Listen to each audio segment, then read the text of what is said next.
ہے اور مر جاتا ہے۔ آخری لمحات میں توبہ ہے، آخری لمحات میں۔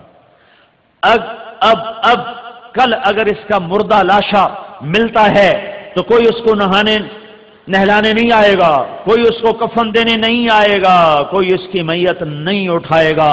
یہ ایسا روح سیاہ ان نوجوان تھا۔ تو میرے اللہ پہ صدقے قربان جاؤں، واہ میرے مولا کیا تو عجب شہنشاہ ہے، سن رہا ہے۔ میرے اللہ نے قانون بدل دیا، آخرت کی باتیں چھپی ہوئیں، برزخ کی باتیں چھپی ہوئیں، پر میرے اللہ نے قانون بدل دیا۔ جب صبح ہوئی تو لوگوں نے دیکھا کفل کی دیوار پر، دروازے پر نورانی سطروں میں لکھا ہوا تھا ان اللہ قد غفر للکفل، اللہ نے یقیناً کفل کو معاف کر دیا ہے۔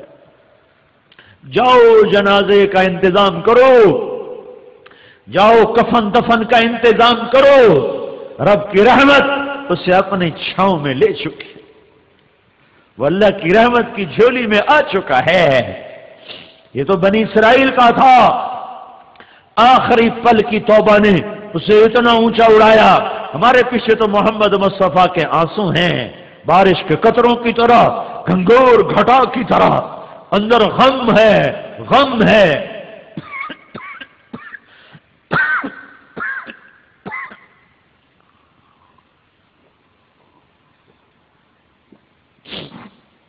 تو میرے بھائیو، ہماری توبہ تو بڑی جلدی قبول ہوگی۔ تو نیت کرتے ہو آج اللہ سے صلح کر لیں، کیا خیال ہے؟ کیوں بھائی کرتے ہو تو توبہ کرتے ہو، نیت بھی کہیے کہ نہیں؟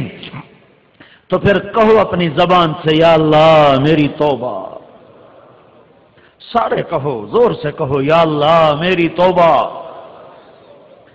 پھر کہو ایک دفعہ سارے آخر تک یا اللہ میری توبہ۔ 3 دفعہ اس لیے کہلواتا ہوں کہ اللہ کرے تیسری دفعہ تمہاری زبان کے ساتھ تمہارا دل بھی بولے۔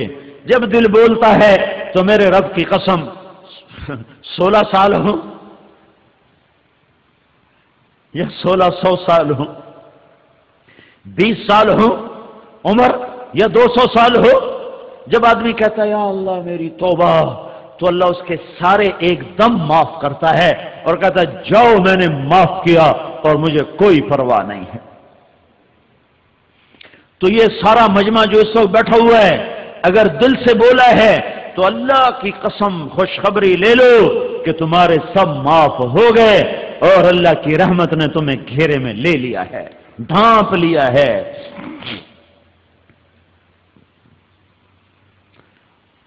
اب اگر دوبارہ کبھی توبہ ٹوٹ جائے تو پریشان نہ ہونا، شیطان چکر دے گا، ایسی توبہ کا کیا فائدہ، ادھر کی اور ادھر توڑ دی۔ ہاں جب ٹوٹے پھر آ جانا، جب ٹوٹے پھر آ جانا، جب ٹوٹے پھر آ جانا۔ جب بھی آ کر کہو گے یا اللہ معاف کر تو ہر دفعہ اتنی ہی خوشی سے معاف کرے گا جتنی خوشی سے پہلی دفعہ اس نے معاف کیا تھا۔ شیطان نے کتنے لوگوں کو گمراہ کر دیا، ایسی توبہ کا کیا فائدہ، ادھر کرتے ہیں ادھر توڑ دیتے ہیں، ادھر کی اور وہاں جا کے توڑنی تھی، یہاں سے وہاں جاتے ہوئے بیچ میں موت آ گئی تو گیا سیدھا جنت میں۔